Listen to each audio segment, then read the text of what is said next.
Exclusive interview.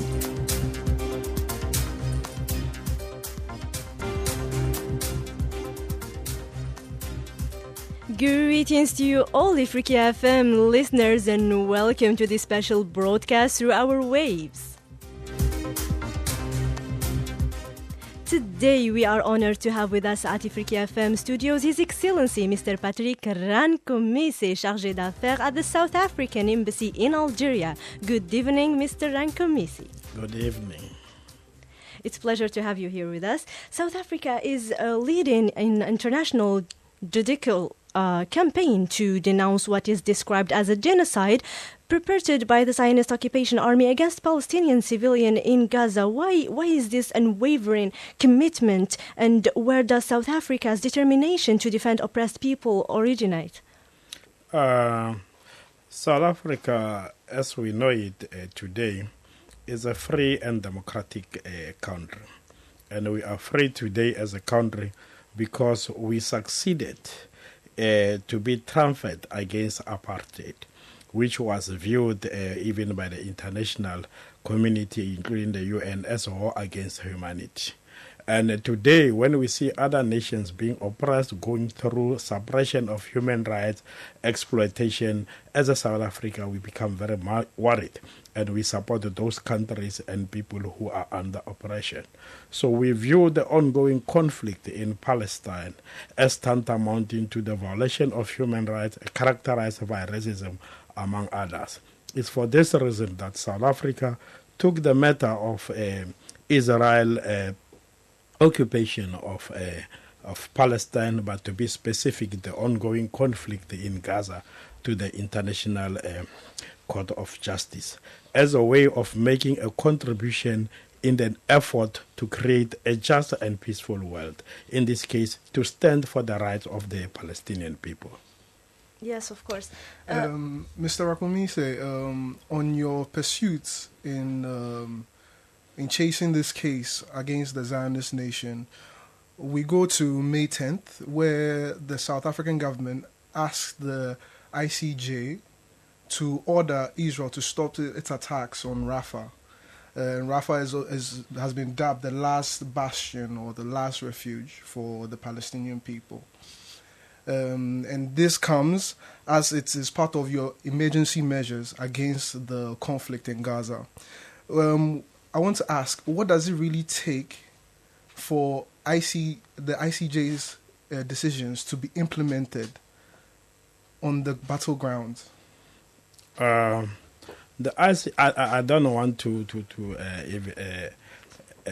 appear to be as a legal expert. I'm a diplomat, but from my perspective, what South Africa is trying to say, and then to put the ICJ legal personnel to assist with, is to listen to our case as South Africa, made a legally sound conclusion as to whether our case is valid, in order to ensure that the outcome decision coming from the court is a valid one that will make a contribution in terms of finding lasting solution to the question of Palestine.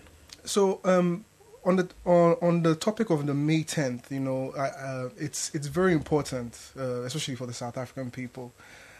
Specifically, May 10th, 1994, that's when the apartheid government was abolished, and Mandela took it along with his government, were democratically elected. Is it a coincidence, or is there something special there?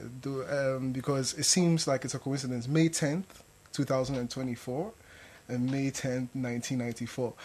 It brings joy to my heart thinking about how these juxtaposed situations occur in this time. What are your views on this? This is just a historical coincidence, but it will go down in history as a date through which the South African case emerged triumphant. And now, after being a very free nation, we also take this our responsibility in ensuring that we support those who are still under the chains of oppression. So going on to the genocide case against Israel, what we are seeing is that there has been a snowball effect where other countries are joining in the case against the Zionist government. And would like to name 2 African countries, namely Egypt and Libya, that have joined in South Africa's complaint against Israel for the genocide in Gaza. What is your reaction to this? How do you feel, sir? It's very encouraging to see African countries supporting an initiative by another African country. Because as you will agree with me, when the continental body Organization of African Unity transformed itself into the African Union, we came up with a position that Africa should stand together, not only in addressing its own issues, but wherever African interests are affected, countries of Africa should be standing together. And you will agree with me, when it comes to oppression, subjugation, and marginalization, Africa is one of the continents where we see the prevalence of what I've just said. It's for this reason that Africa must be and should be the first continent to respond in support of those who are oppressed throughout the world, as we are doing with the case of Palestine. Yes, now turning to another issue at hand, let's discuss the situation in the Western Sahara, sir. So the Polisario Front resumed armed struggle on February 13th, 2020, following attack by Moroccan soldiers against Sahrawi civilians in Gorgart. How do you assess the current situation in Western Sahara, especially that recently, like a few days ago, there was this forum of solidarity with the Western Sahara people, which was inside the camps. So how do you assess the situation from your point of view? Yeah, let me respond by saying I just returned this morning from Tindouf, Sahrawi refugee camps, where we held the 5th session of the diplomatic forum of solidarity with the Sahrawi people. Let me explain what is diplomatic forum. This diplomatic forum is a forum consisting of African embassies in Algeria, and these embassies are the embassies of countries that recognize Sahrawi Arab Democratic Republic. For this session, we had 17 countries participating, 15 in person. 2 others had other commitments, but they endorsed the discussion and the holding of the session in Tindouf. We did that by taking the session to Tindouf as a way of demonstrating practical solidarity and ensuring that diplomats who are members of this forum get first-hand experience and observation of what the people of Western Sahara are going through in the camps. And the 3 days we spent in the camps, we observed, as you have rightfully indicated, that since November 2020, the ceasefire collapsed, and the 2 parties returned to armed confrontation.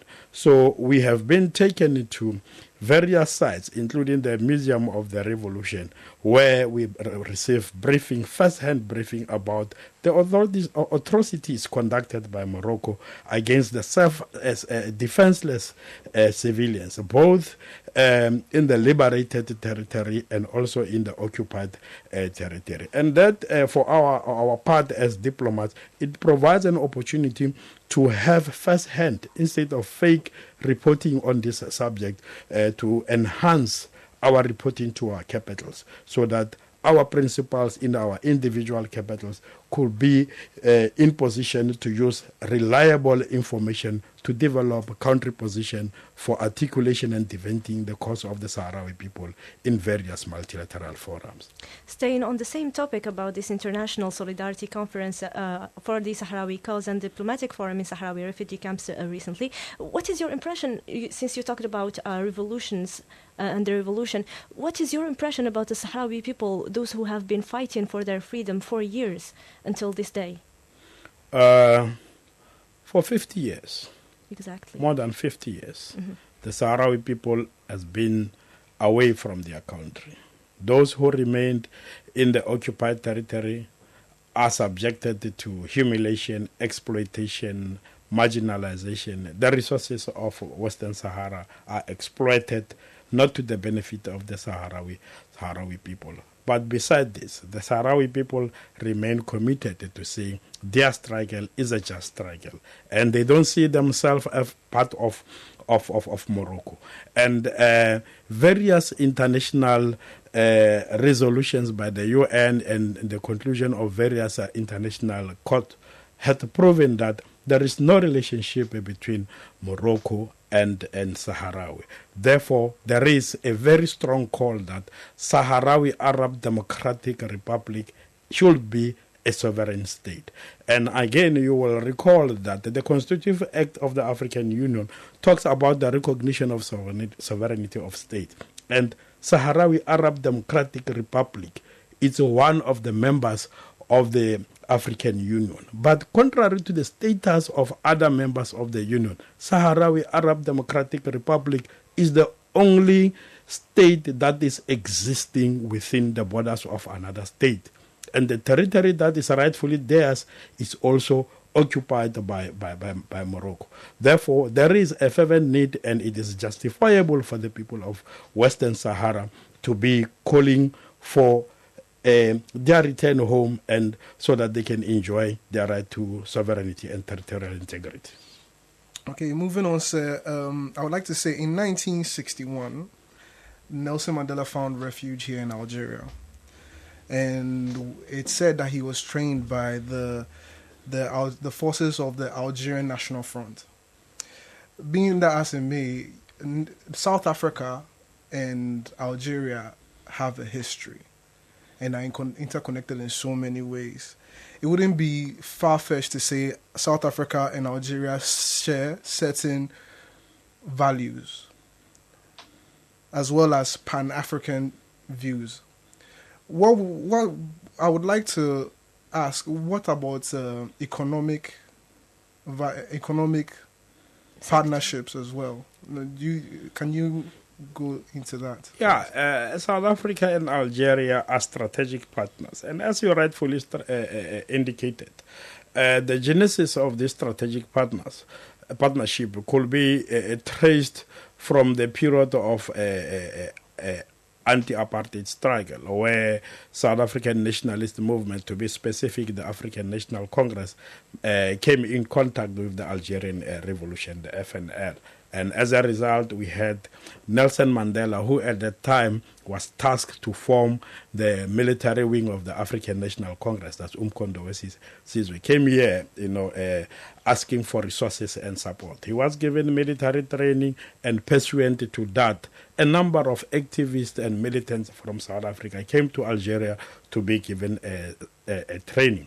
And it is through this contribution, among others, that led to our liberation.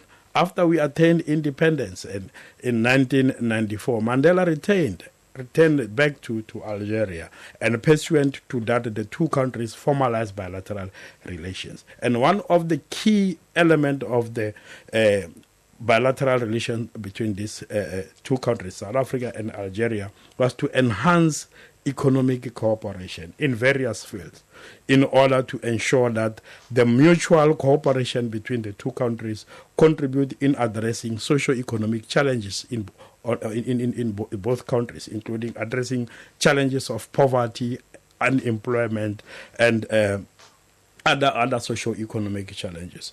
We have seen over the years bilateral relations in various economic fields growing in leaps and bounds. But over time, due to internal realities of both countries, we have seen this going down. But we are currently working very, very, very hard to ensure that bilateral relations in various areas are resuscitated.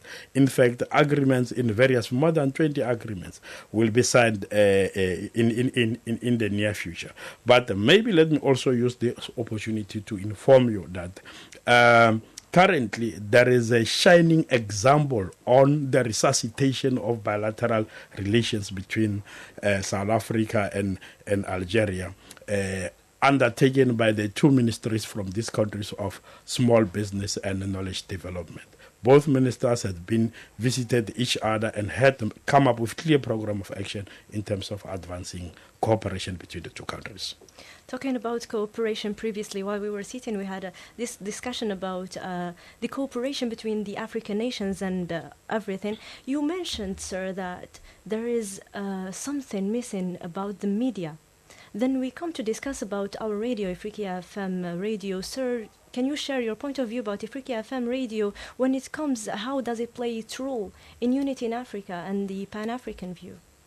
Ifrikya FM is one of the rare FMs or media institutions on an African continent that is the voice of Africa.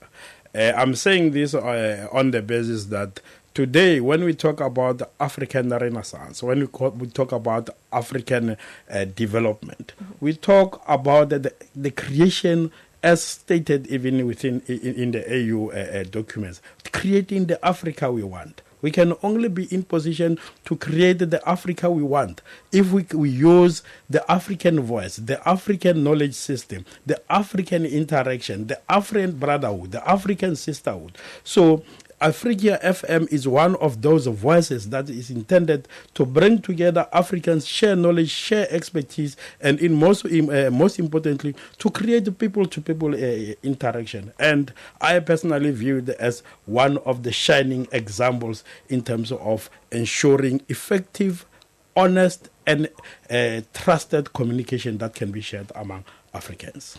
Thank you, Mr. Rankhumise, for sharing your insights with us here at Ifrikya FM radio studios. Now I'll turn the word to you, Nana. Your Excellency, it has been an honor having an interview with you here. And I know to the people of South Africa, it's not easy. This month, is your election. And I personally would like to ask, what are your feelings towards this election? Because for the past 3 decades, it's been the ANC that has been ruling. And now there's fears that they might lose the majority.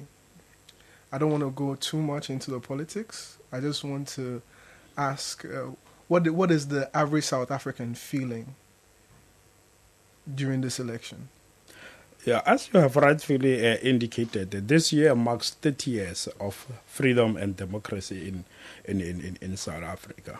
And in these 30 years, the ruling party managed, amid very, very challenging circumstances, to address various challenges that has been created by decades of apartheid and colonialism. But you go to South Africa today, you will see there is improvement. You see the provision of social security, electricity being provided to many households. But you can imagine that the infrastructure during the apartheid government was meant to serve the minority. But now it has to be rolled out to the majority of the population. And that poses a practical challenge in terms of meeting it, all these things 100%.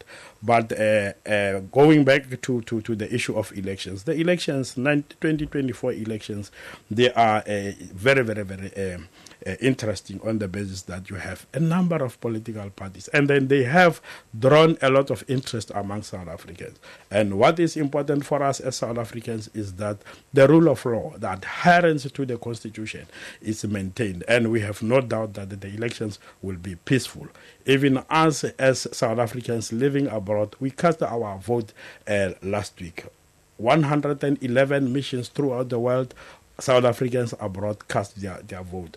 And on the 27th and 28th, we'll be having special votes for those who won't be home during the period of the elections. But the real election date is the 29th, where South Africans, eligible South Africans, will be casting their vote in order to determine out of the 52 candidates who will be the president of the country. And we have no doubt that the elections will be peaceful. And there's a clear demonstration of the maturity of South Africa as a democracy.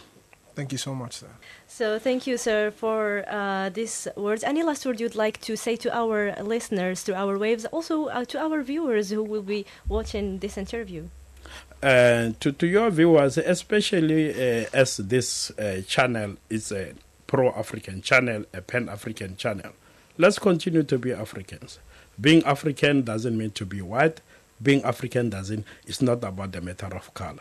It's about having the interest of the continent at heart. Let us make our little contribution to ensure that the Africa we want, the better, peaceful, and prosperous Africa, is not a pipe dream, but a reality. And I have no doubt that if we join hands from Cape to Cairo, from every little village on the African continent, every little city on the African continent, if we dedicate our skills, our effort, our love to this beautiful continent, Africa will prosper. Africa will be a giant to be recognized within the international affairs. Thank you.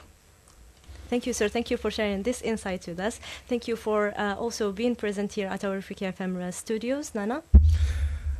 Thank you so much for listening to our special interview. And if you want to recap, don't forget to follow Ifrikya FM on all social medias.